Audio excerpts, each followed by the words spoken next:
Comme je disais, donc j'ai jugé bon d'essayer de faire ensemble, à l'approche de Tobi Shvat, une étude, une réflexion sur l'un des fruits. Comme vous savez, on avait eu l'occasion un petit peu de l'évoquer dans le passé, mais l'un des fruits importants que la terre d'Eretz Israël eh bien, est considérée comme étant justement louée par l'intervention de ce fruit. Et en l'occurrence, j'ai souhaité étudier un petit peu plus en profondeur la figue, la TNA, pour essayer de voir ensemble un petit peu quelles sont les qualités. Alors, je ne répète pas les qualités physiques, on pourrait essayer aussi de développer quelles sont les vertus thérapeutiques, s'il y en est, de la figue, mais j'ai voulu essayer de comprendre un petit peu pourquoi, est-ce que d'un point de vue, si je puis dire, spirituel, si on peut y trouver une certaine corrélation, eh bien, ce fruit fait partie justement de ces fruits si importants et si loué, pour Eretz Israël. Alors d'abord, avant même de commencer, quand on regarde la figue, comme vous le savez, c'est un fruit qui n'a ni écorce, ni noyau, ni graine. C'est-à-dire que dans le verset, n'est-ce pas, que Etz Rita, Seora, etc., du blé, de l'orge, de la grenade, etc., alors on voit que d'un côté, vous avez dans ces trois éléments, dans ces trois fruits qui ont précédé, que ce soit justement l'olive, que ce soit la date, que ce soit la vigne, on voit qu'il y a des noyaux.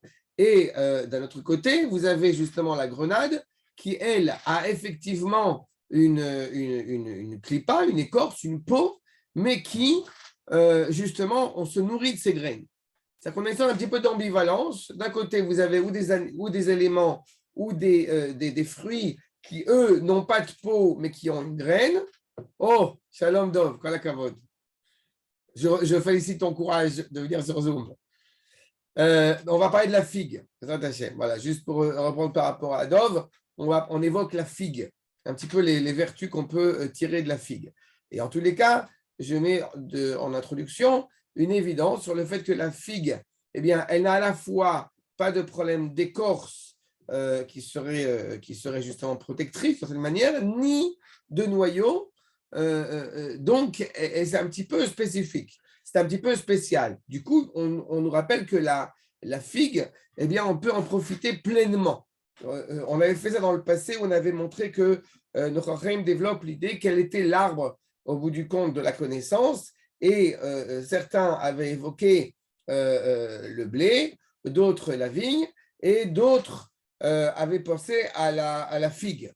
Et en fait, on se rappelle que le blé, c'est en relation avec la dimension intellectuelle, et la vigne en dimension avec justement avec le nefesh, la dimension un petit peu qui va relier le corps à cet intellect, et que la vigne serait semblablement eh bien, rattachée à la dignité humaine, à son corps. Et on va essayer de comprendre justement, si je puis dire, quel est le lien entre cette vigne et quelque part les inclinaisons qu'on peut avoir. On sait que chacun des membres justement du corps humain a son équivalent, si je puis dire, au niveau spirituel. Et les Chachamim vont nous dire que eh bien, l'équivalent de la figue, ça va être justement le cœur. Et quand on parle du cœur physiquement, et d'ailleurs on voit la forme même de la figue, alors au niveau spirituel, ça va se rattacher à ce qu'on appelle au rouach.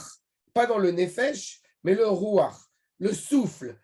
Si justement l'esprit serait rattaché à la neshama, eh bien le cœur, lui, est rattaché au souffle, qui va justement insuffler cette valeur, ce sens, encore une fois, à la vie qu'on va tenir. Et quand on parle justement du cœur, alors qu'est-ce qu'il y a de spécifique dans le cœur? Dans le cœur, on sait pertinemment qu'il y a deux côtés, il y a deux facettes qui peuvent même parfois s'opposer l'une à l'autre. Okay? L'une qui est, même au niveau physique, l'une qui est justement nous rattache à cette dimension remplie de sang, n'est-ce pas, comme le foie en l'occurrence, et puis à l'inverse, vous avez la dimension profondément élevée qui, elle, justement, n'a pas forcément de sang, qui serait la dimension du cerveau. C'est-à-dire que l'une tournée vers le haut et l'une tournée vers le bas. Nous savons aussi que les fameuses lettres lamed, mem, chet, n'est-ce pas, lamed, mem, kaf, pardon, sont à rattacher à chaque fois, selon l'ordre qu'on va leur donner, qui dirige quoi, n'est-ce pas? Comme j'ai coutume de le rappeler au nom du Rashbetz, où est-ce qu'on est Melech, où est-ce qu'on est Lemer, où est-ce qu'on est Kloum, à savoir, si c'est le cœur qui dirige et qui n'est pas orienté justement par cette dimension nishmatique, cette dimension intellectuelle, alors on est un clown, Lemer, Lev, Moach, Kaved. À l'inverse, si c'est l'intellect, si c'est cette neshama qui va orienter justement les forces inhérentes à cette dignité humaine, alors on est un Melech, alors on est un roi. Mais dans le cas où c'est uniquement les pulsions qui vont agir et qui vont pousser l'homme à agir et à œuvrer dans le monde, alors on n'est rien. On est au bout du compte poussé par des instincts qui, au contraire, ne vont pas laisser place à cette dignité humaine. Alors, après ces quelques mots d'introduction, voyons ensemble un petit peu ce que le Chachamim vont nous expliquer. D'abord, première chose, est-ce que vous voyez la feuille? Yosef ne voit pas la feuille. Pourquoi vous ne voyez pas la feuille? Je ne sais pas. Elia, tu vois la feuille? Voilà. Oui, maintenant c'est bon. Metsuyan. Alors, on commence d'abord, comme vous le voyez, par l'accord numéro 1 dans le livre de Kohelet, Mi Yodea Ruach Bnei Adam, Aola il est mala, Veruach HaBehema Yoredet il est mata laaretz. Et on a exactement l'expression de ce qu'est la dignité humaine. Est-ce que ce souffle de l'homme va le pousser vers le haut ou à l'inverse, tel un souffle donc de la bête, eh bien, va le faire descendre en bas vers la terre? On découvre que le premier fruit, le premier arbre auquel s'est rattaché dans l'histoire traditionnelle, eh bien, le Adam Arishon, le premier homme après la faute, a été justement le fruit de la figue.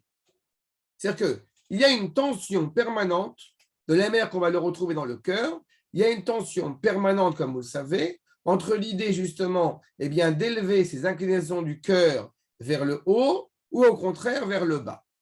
Comme vous vous souvenez, dans les deux pans, dans les deux dimensions du cœur, que nous avons a priori la volonté, l'obligation d'élever vers le haut.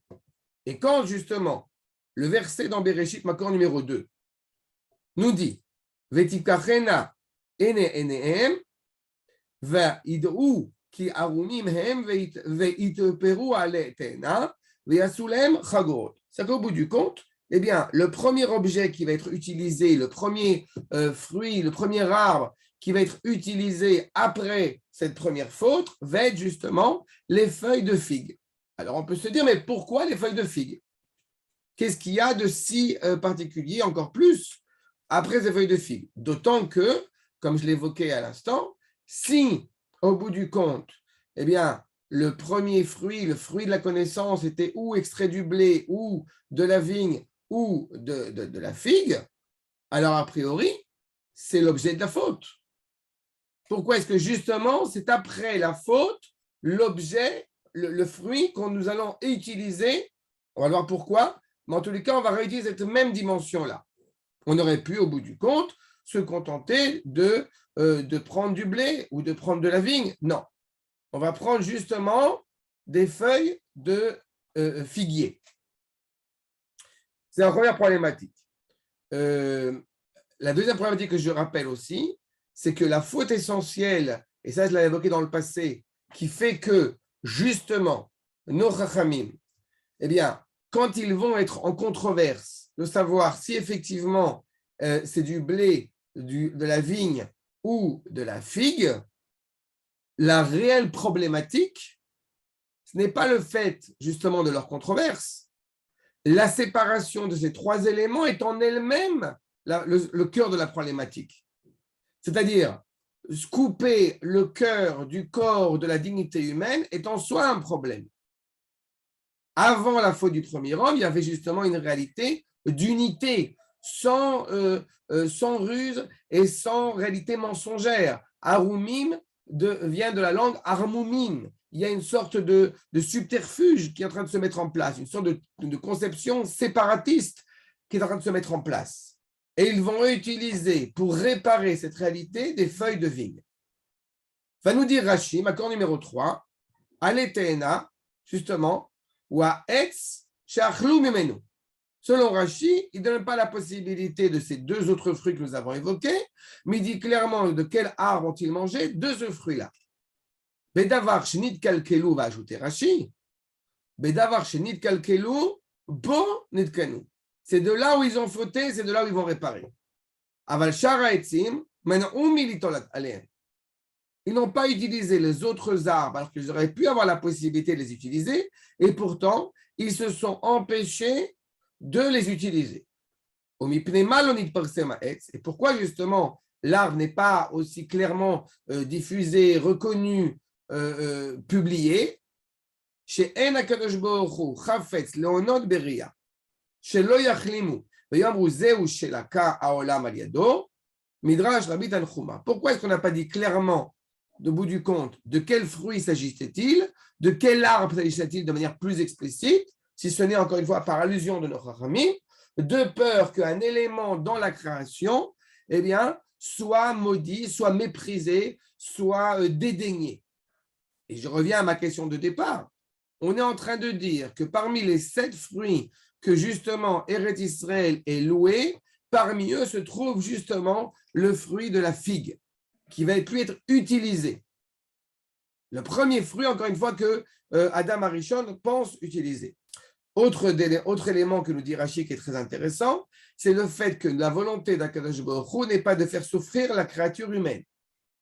L'oléono de Beria n'a aucune manière, au bout du compte, que la créature se flagelle après cette réalité. On va essayer d'y revenir par la suite. En tous les cas, on voit bien que dans cette réalité, ce qui était la zone de turbulence, ce qui est la zone justement de déviance, eh bien de la même manière, cette réalité-là peut se transformer en quelque chose de profondément loué. Et tout dépend de quoi? Évidemment, de la libre volonté de l'homme. Où vont aller les inclinaisons justement du cœur de l'homme? Ou alors on descend, ou alors on monte. Comme va dire justement dans le Sefer Iov, accord numéro 4, Achen, Ruach hi be'enosh, venishmat shadaim tavinem. Donc, que signifie ce verset? Ruach hi be'enosh, le souffle par lequel est inspiré l'homme. Mais justement, alors qui décide? Puisqu'on nous dit après que venishmat shadaim tavinem, ça veut dire quoi? Ça veut dire que d'un côté, on a ce Ruach, et de l'autre côté, on a la Neshama. Est-ce que le Ruach, est-ce que ma propre décision, est-ce que mes inclinaisons du cœur peuvent prendre le dessus sur peut-être une inclinaison problématique? Donc, si j'étais condamné, au bout du compte, eh bien, à descendre toujours au plus bas, je peux au contraire m'élever, ou alors à l'inverse, peut-être j'ai une intention noble, mais ces inclinaisons du cœur peuvent me faire trébucher. Et la suite du verset, c'est comme si au bout du compte, il y avait une réalité malgré tout supérieure qui ne pouvait pas me faire tomber, qui ne pouvait pas me laisser être condamné dans cette réalité, dans ces marasmes de la réalité. Nous dans le Metsudot, accord numéro 5, pour essayer de bien comprendre ce verset. Achen, Behemet Roéani. Bien sûr, en vrai, je vois désormais qui Ruach Secheli, Asheri Be'enosh, Iamelemedet Chochma, Anar Yaozaken. Je le vois bien, désormais, que la sagesse, que le souffle qui va insuffler mon esprit, le souffle qui va animer mon esprit, donc dans la dimension humaine, dans la réalité même la plus basse, la plus basique de l'être humain, c'est elle qui va enseigner la sagesse à un jeune comme à un vieux. C'est de là que ça part. Mais on a cette ishmat. Aneshama Abba Mishadai, Iamevina, et Kulam Kenar Vezakan. Et cette Neshama, elle va ratifier elle va au bout du compte saisir à l'échelle de tous ce que cela implique à l'échelle d'un jeune ou à l'échelle d'un vieux. Mais je répète la problématique qui pourrait nous laisser perplexes en se disant justement que nous sommes confrontés à où j'ai le mérite d'avoir un souffle profondément élevé, ou alors mon souffle est souillé, mon cœur est souillé et je n'ai pas de solution. Va répondre le Malbim, maintenant numéro 6. Les familles, Ruach Venishmat Shaddai, dans son explication justement de mots, va nous évoquer justement cette nuance. Les familles, Yavo Sham Neshama Ala Neshama Eliona, Shaita Chaya. Parfois, il va y avoir justement une sorte de Neshama qui va venir sur cette Neshama dite supérieure. Tous ces termes-là, je vais les expliquer dans quelques minutes.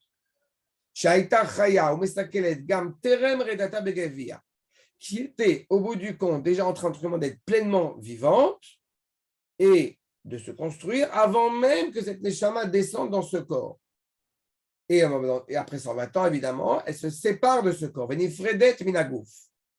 Veitofia ala ruach asher bagouf. Et elle va apparaître dans ce souffle qui va donner vie à ce corps. Gankem imeromim. Même lui vient des hauteurs. Lachen amar ruach enosh nishmat shaddai. Vechen le divra mekubalim neshama gdola miruach. Maintenant, on explique. Il y a une inclinaison qui peut être, encore une fois, en suspens, qui peut être tendue dans le cœur de l'homme, d'où la présence de ce libre arbitre, qui va l'élever ou, qu'à Dieu ne plaise, va l'abaisser, mais ne pourront pas venir au bout du compte contrecarrer les desseins EINS éternels et exceptionnels de la Neshama. Mais parfois, ils peuvent justement, je ne peux pas la mettre en ballottage, mais ils peuvent la rendre complexe.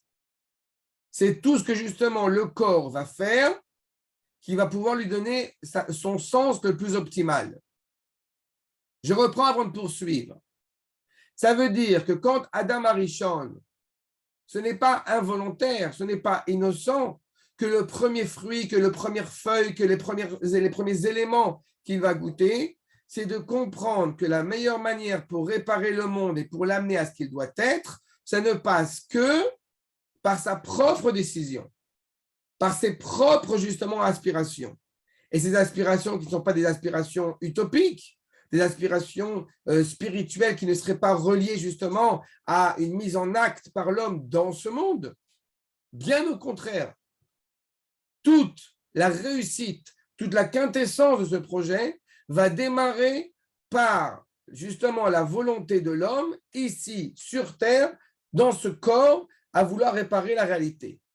Mais alors, ça pourrait être très dangereux, pour reprendre le Nishmat Shaddai, ça pourrait être très dangereux de dire au bout du compte, je donne toute la responsabilité à l'homme, dit à Kadosh Baruch Hu, et s'il trébuche, s'il tombe, il tombe. Non.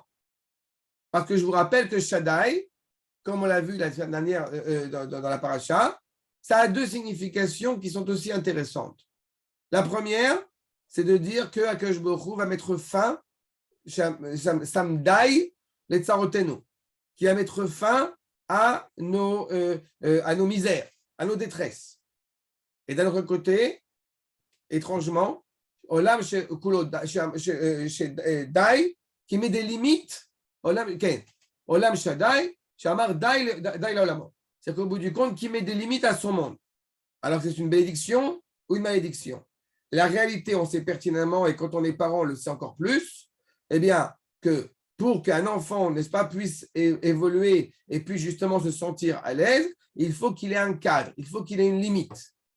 C'est très rassurant de savoir que justement dans ce monde, ce cadre fixé par Akadosh Baruch Hu permet à la créature justement d'être certain qu'elle évolue et qu'elle va pouvoir justement supplanter tous les défis qui lui sont lancés. Mais encore une fois, tout va commencer et va relever de ce que le cœur va vouloir construire, ou s'orienter, ou se tourner, ou sombrer dans justement dans la dépravation, le cœur qui amène au bout du compte, on le sait, aussi à la débauche. On se rappelle de Shrem qui a justement dévolu son cœur pour Dina, et le résultat qui a absolument été terrible. Et d'un autre côté, comme je l'ai dit tout à l'heure, le fait que ce soit un des fruits qui soit loué justement pour honorer Eretz Israël. Et pourquoi, au bout du compte, eh bien, c'est énoncé de la manière suivante. Et pourquoi justement cette figue qui donc n'a ni noyau ni écorce, elle est constamment dans une certaine, dirais-je, dans un certain danger, et elle prend son temps. Ça fait partie des fruits qui arrivent à fermentation, qui arrivent à mûrir le plus tard possible, justement parce qu'il faut du temps. Justement parce qu'il faut cette patience aussi du cœur qui est constamment en train de travailler, d'évoluer pour essayer d'être au niveau, à la dignité de ce qu'on attend de lui. Regardez la suite, justement, ce qui va nous renforcer par ce verset dans le livre de Jérémie, dans Yirmiyahu. Akov Alev Mikol Ve Anush Miyedenu. C'est-à-dire qu'au bout du compte, je reprends le sens de ce verset. Akov Alev, il y a une sorte d'attardement du cœur parmi tous les éléments, parmi toute l'humanité, justement. Qui sait exactement quels seront les désirs de ce cœur? Comment est-ce qu'ils vont se construire? Va nous dire le Malbim. Resson Omar Ve'im Tishal alors Rainu Shiesh Botrim Hashem ou Biltim Atzlichim. On a vu des gens qui, au bout du compte, ont confiance envers Akadosh Baruch Hu et ne réussissent pas. Azem Eshiv Shnei Tshuvot. Et il répond à cela justement deux réponses. Shiesh Boter Banigle Velo Bematzpuno. On ne sait pas ce qui peut se cacher au bout du compte, au plus profond du cœur de chacun, avec ses hauts et ses bas, avec ses plus et ses moins. Certains laissent entendre une confiance envers Akadosh Baruch Hu, mais à l'intérieur sont très inquiets. Ou l'inverse. Kitzer Shia Bitachon Balev Shalem, et justement, vu cette instabilité constante, vu ces deux inclinaisons du cœur qui peuvent nous faire trébucher, alors ce qu'on attend et ce qu'on demande à l'homme, c'est d'avoir une confiance sans borne, illimitée envers Akadosh Baruch Hu. Je n'ai pas dit de passivité dans son acte. On a dit depuis tout à l'heure qu'au contraire, c'est par ces actes que nous allons accéder à cette sérénité.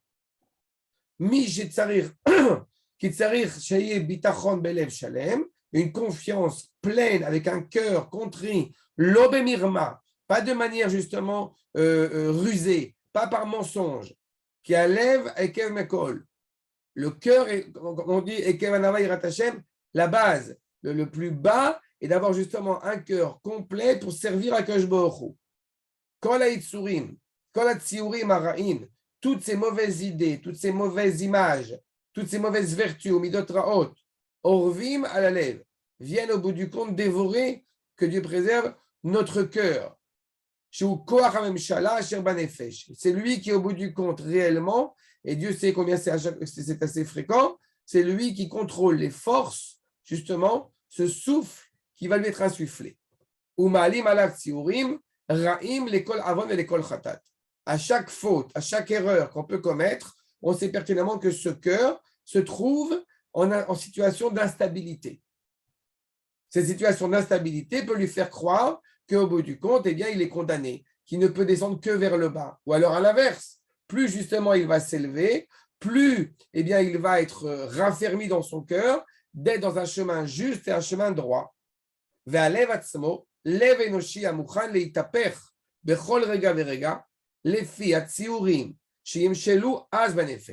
Il peut se renverser d'un côté comme de l'autre. On est toujours très perplexe quand on voit des jeunes enfants qui sont en train de vivre une tragédie parce que leur ballon, parce que leur montre est tombée dans l'eau et qu'en 2 secondes, ils rigolent et ils passent à autre chose. On voit bien au bout du compte, avant le développement de cet intellect, on voit bien la place justement du sensible et de ce qu'elle peut infliger, de ce qu'elle peut influencer. Une sorte de stabilité comme ça. Miyadanu.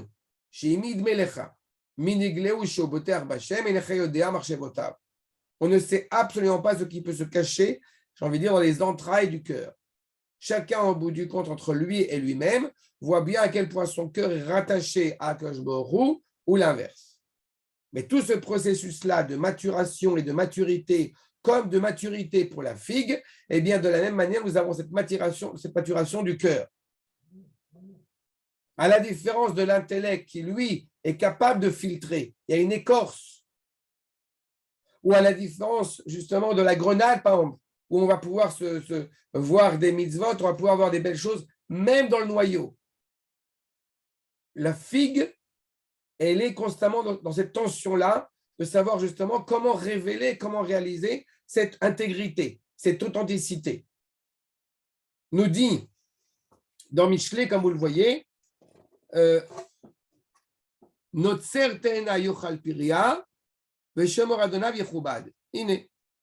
Quand au bout du compte, on va faire attention à ce qu'on va consommer, quand on va vouloir consommer la figue, justement, certaine yochal piria, en se préservant adonav yechubad, en préservant justement ce qui pourrait nous porter préjudice.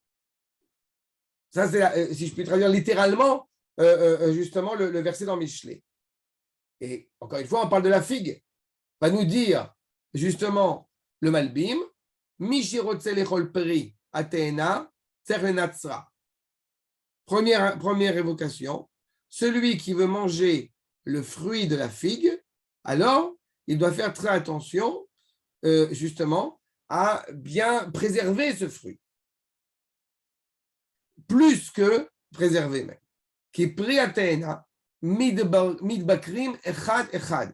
Chaque fruit, chaque figue a sa propre maturation et est prêt à être consommé pleinement et sereinement.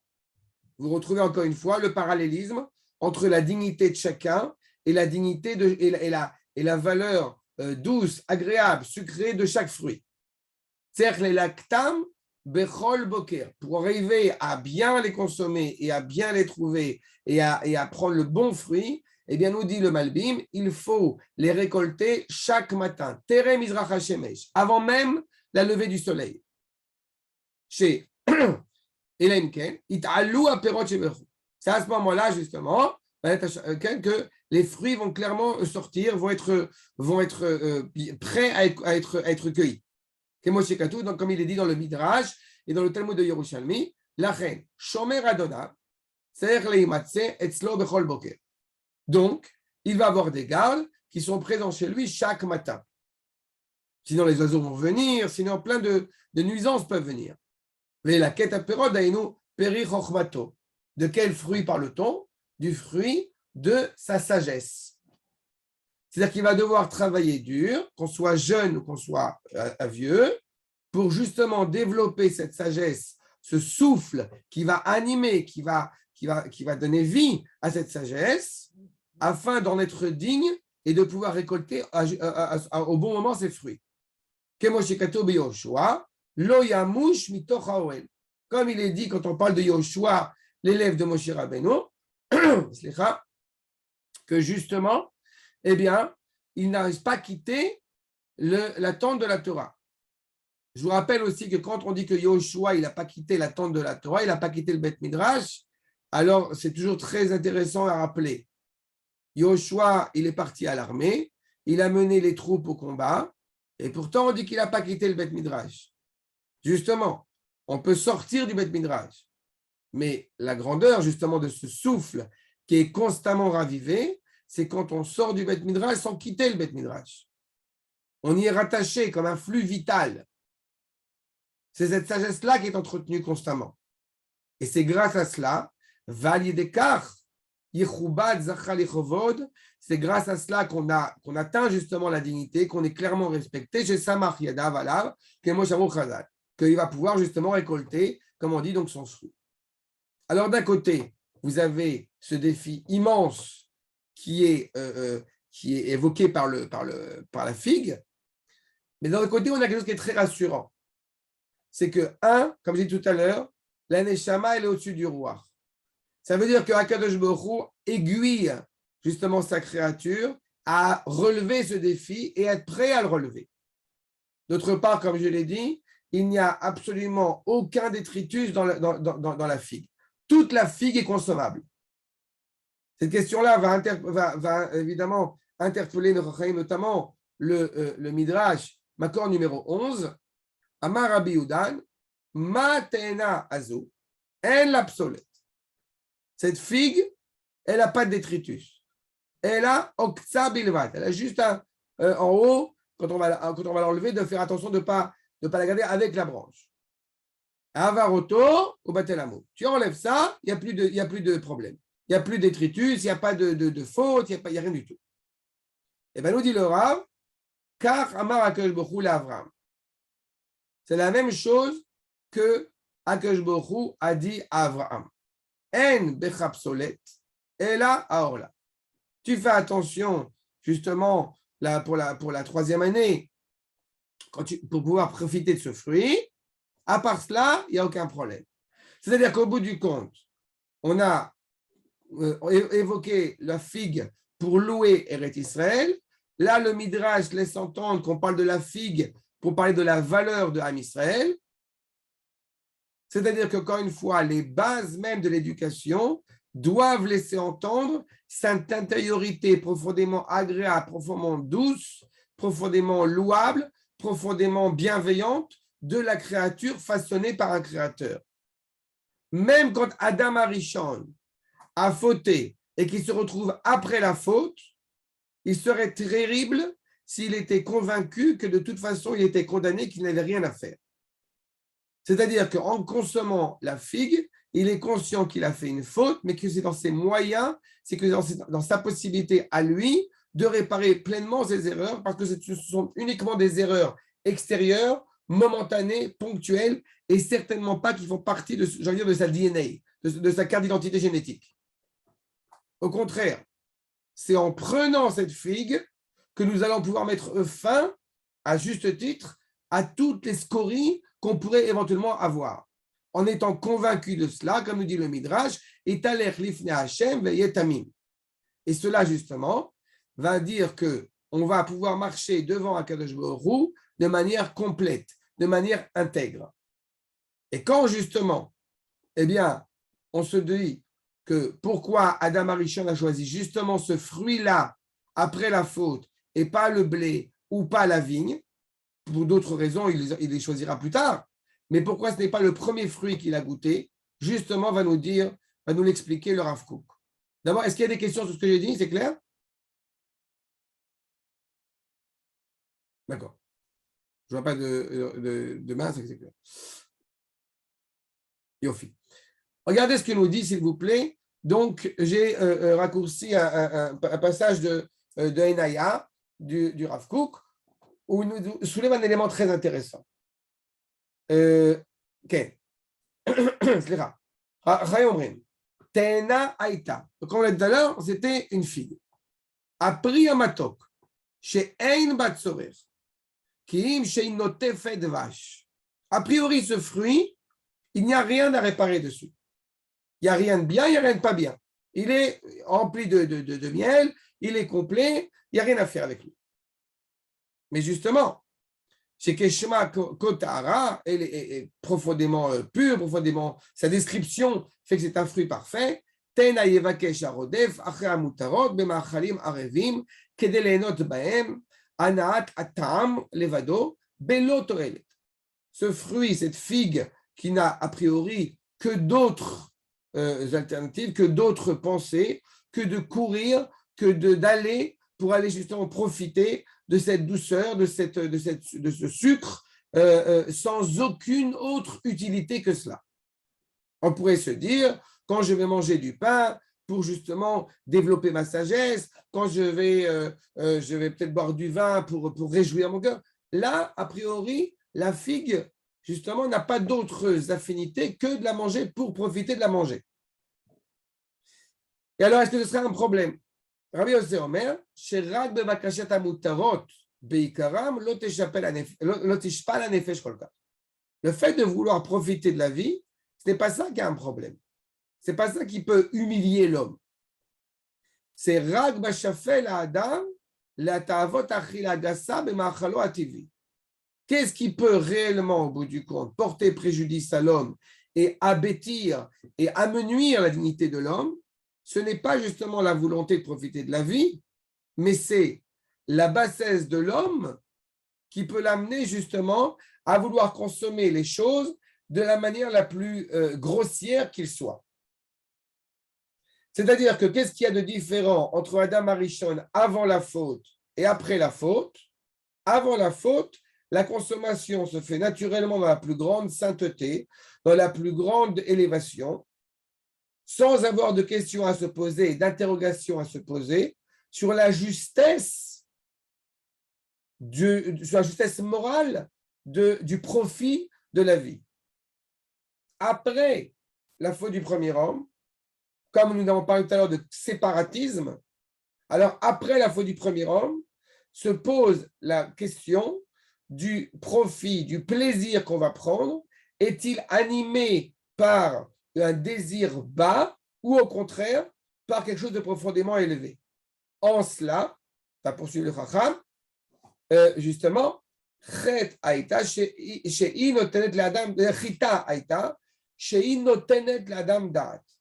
Il faut que ce fruit, il faut que cette figue, ce fruit, ce plaisir qu'on veut en tirer, soit corroboré avec l'intellect, soit collabore avec le blé. Alken, Ashara Ativit, Anetuna le Behema, Shelo Tochal Yoter Memidat Chasera Memena. Justement, ce qu'on pourrait trouver chez l'animal qui, lui, justement, ne consommerait pas plus que ce qu'il ait besoin. Un animal, au bout du compte, dès qu'il est rassasié, il ne mangera pas plus que ça, ce qui n'est pas forcément le cas chez l'homme. L'homme, alav atzmo badat. L'homme doit susciter en lui une réflexion sur la justesse de ce qu'il va consommer. Quand je parle de consommer, je ne parle pas seulement de consommer des fruits ou de consommer de la nourriture tout court, mais de consommer toute forme de plaisir qui existe. Alors, il doit s'interroger. Ve'aliede osafat da'at yosif machov. Shlomo Ameler dans Kohelet rappelle que plus on va ajouter de la connaissance, plus d'une certaine manière, on va ajouter aussi de la souffrance. Kimidat ateva, natla mimeno. Parce que ce qui est réellement naturel chez nous a été ôté, nous a été caché. Veimadat, loïd kasher liot noter aklatom. Et on sait que la connaissance, justement, elle ne va pas forcément nous rattacher à tout ce qui est réellement, ne va pas nous laisser entendre tout ce qui est réellement bien pour nous, mais un mélange de bien et de mal, ce qu'on avait souvent évoqué sur la recherche du bien ou la recherche du bon. Où je fais ce qui est bon pour moi, et ce n'est pas forcément le bien, ou je fais ce qui est bien, et ce n'est pas forcément bon pour moi. La place de cet intellect, la place de cet esprit va pouvoir aiguiller justement les inclinaisons du cœur. Combien de fois on a eu coutume d'entendre je suis religieux dans mon cœur. Et je suis religieux dans mon cœur, je pense que la personne qui dit une phrase pareille est en général très sincère. Mais c'est là parce qu'elle est religieuse dans son cœur qu'automatiquement ce qu'elle fait est juste et en accord avec la volonté de celui qui a dit « et le monde fut créé ». Par conséquent, il est fondamental qu'il y ait ce cœur. Il est fondamental qu'il y ait cette figue. Il est fondamental qu'il y ait cette intégrité et cette intimité. Mais il faut que justement cette figue, elle soit, comme je le répète, elle soit aiguillée par l'esprit. Et il y a une sorte d'interrelation constante entre cet esprit et ce cœur. Ou be'achilato anitzrechet. Et quand on a besoin justement les kium gufo pour pouvoir exister, ou marbe alatzmo cholaim gufanim. Et quand justement, vous avez la faim, et c'est plus de la faim à ce niveau-là. Quand au bout du compte, un surplus de nourriture qui, sous prétexte qu'on aurait peut-être besoin pour son corps, s'avère au bout du compte profondément problématique, puisqu'elle développe des maladies, etc. chez l'homme, à la fois des maladies physiques que des maladies spirituelles. Moi qui suis un féru de chocolat, on m'a expliqué il y a quelques années que trop de chocolat peut créer aussi après des problèmes de tristesse chez l'homme. C'est-à-dire qu'il y a une sorte d'ambivalence comme ça. Autant manger très sucré, très bien, enfin très bien, c'est jamais très bien, c'est pas d'autre qui va me contredire, mais le fait est c'est qu'il y a aussi, il s'avère, une implication psychologique derrière qui peut être problématique. En tous les cas, ce que nous soulève ici le Rav Kook est exactement la problématique. Nous ne sommes pas méprisants sur le corps, nous ne sommes pas méprisants justement sur la volonté de profiter, de prendre du plaisir avec ce corps. Et c'est pour cela justement que Adam Arishon a très bien fait quand il a pris ce fruit et personne d'autre. Parce que le danger qui aurait pu être existant chez l'homme après la faute du premier homme, c'est de dire que puisque l'homme a fauté, supprimons la vie, supprimons tout l'appareil de ce corps, tout ce qui va agencer ce corps. Je reprends Rachid de tout à l'heure. Là où tu as fauté, tu vas réparer. La meilleure réparation n'est pas de s'arrêter de vivre. La meilleure réparation, c'est justement d'insuffler en ce corps un souffle élevé qui va ravigorer ce plaisir du corps, mais à sa juste place. Machinotel, yoter mikidei sorko. Toute la difficulté, elle est encore une fois, quand on a fait le Rambam ensemble, vous vous en rappelez, toute la difficulté est la voie médiane. Umimenu, batot saot, les midot raot, vetrunot nemasot. C'est à cause de ce manque justement d'équilibre, ce manque d'harmonie, qu'on arrive à des mauvaises vertus, qu'on arrive à des qualités problématiques. Et qui vont agir, malheureusement peut-être parfois des réalités dévastatrices sur le corps comme sur l'âme. Mais une fois qu'on a bien fixé cela, Shayakovea benafsho yafé. Mais une fois qu'on a réussi, et encore une fois, à l'échelle globale, quand le Ham Israël aura pleinement réussi, d'être guidé justement pour faire ce qu'il y a de plus juste et de plus cohérent par rapport aux besoins de son corps et de son esprit, si ça avait été le cas, alors évidemment, il n'aurait pas trébuché, il y aurait eu cet équilibre qui n'était pas possible de toute façon, mais que nous devons travailler. Mais le moment où Adam Arishon était avant la faute, s'il n'avait pas trébuché, qu'il y avait eu cette harmonie claire entre ce corps et cet esprit, alors il n'aurait pas perdu, il n'aurait pas descendu, il aurait continué à accroître sa force.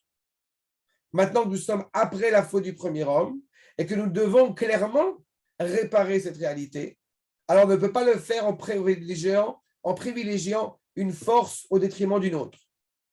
Il faut aspirer à cette intégrité. Il faut aspirer à cette entité.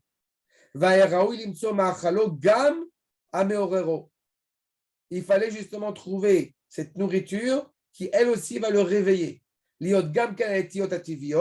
Pour bien mettre en évidence les inclinaisons naturelles qui vont venir, justement, qui doivent venir. Da'at velo bateva. Même si ça va être poussé par la chita, ça va être poussé par l'intellect, elles ne doivent jamais, au bout du compte, négliger les besoins du corps et vice-versa. Gamke, belo amal, et l'aspiration justement de ne pas avoir besoin de faire d'efforts. Comme vous savez, ce qui diffère un arbre d'un buisson ou de quelques buissons fruitiers, c'est que l'arbre, à un moment donné, il n'a plus besoin de traitement spécifique. Vayamin ilan, amal ishaer les matarot mesamchot. Et Dieu sait que dans l'avenir, l'effort que nous fournirons de cette réparation pleine, ne sera plus un effort, comment dirais-je, éprouvant, bien au contraire. Ce sera un effort réjouissant pour atteindre des cimes, des sommets encore plus hauts, mais dans la joie, dans la réjouissance de pouvoir œuvrer. Umar ivot nafesh, beitaron ersher kasheri ate le adam mitzatsurato enoshit. Dès que l'homme aura retrouvé justement sa dignité pleine. Et ce qui est très intéressant dans ce que je vous soulève ici, c'est que j'ai trouvé, je ne vous l'ai pas noté, mais j'ai trouvé dans un midrash, justement, avec le parallélisme de cette figue, justement, que j'évoquais, le parallélisme aussi avec Eret Israël, où on voit que justement, pourquoi est-ce qu'on parle de la figue avec autant de louanges? Nous dit le Rav, de la même manière que Atida, c'est du écoute Shimoni, Atida Eret Israël, liot merachevet, ve'ola mikol zadea, keteena zu shekatsa milemata ve'erchava milemala. Poursuit le Midrash à Shimoni, ce qu'on a évoqué à l'échelle de la dignité humaine, justement individuelle, voire collective à l'échelle du peuple, eh bien, il y a aussi cette dimension au niveau de la terre qui, elle aussi, est comparée à la figue. À savoir que les frontières d'Eretz Israël vont s'étendre, justement, de toutes parts. Je reprends le Midrash, Mikol Dadea, Ketenazu Shekatsara Milemata, Verechava Milemala, comme la figue qui semble être courte justement du bas et croissante et grande et large à partir du haut. Et Sharei Yerushalem Atidin Liot Magin Adamesek. Et les ports de Jérusalem, comme nous le savons, les Atid Lavo, là aussi, le Midrash Ekut Shimoni, il voit une allusion justement à la figue, parce que les ports de Jérusalem qui arriveront dans le futur jusqu'à Damasek.